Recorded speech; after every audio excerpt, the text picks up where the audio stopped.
If you are actually becoming a trader, you have a raw skill set, knowledge base that is honed over really years, in addition to your ability to devise a strategy that kind of aligns with who you are as a person, right? Kind of your own unique fingerprint as a human being, as a trader, right? You have that knowledge. So when there are weaknesses in that, which can sometimes be market-based, right? The market has changed. What you've been doing is no longer working in the same way that it should.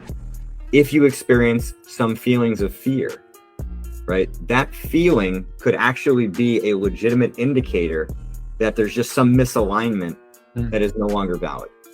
And so if you immediately go to note that fear is psychologically based and personal, or well, then I think you're at risk of certainly of misdiagnosing the problem, but then at risk of kind of continuing to trade as if nothing has gone wrong, when really you need to kind of take a step back.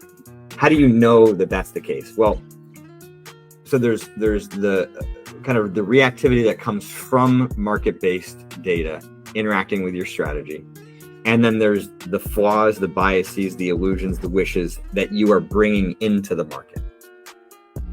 If you don't know which is which at the start, I always say default to technical, right?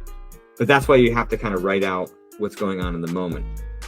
Because if you recognize that, no, this fear that I'm experiencing is really now I'm hesitating on this entry because there's a desire to, not lose this month. That maybe, a month and a half of break even, was fine. You were able to handle that, but now it's just becoming a little bit frayed, and you're kind of projecting into the future of well, what if this happens for another 6 months?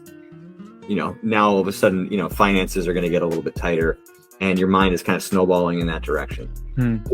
That's clearly a personal, emotional, performance-based issue, but you're not really going to know that until you start to kind of unpack it.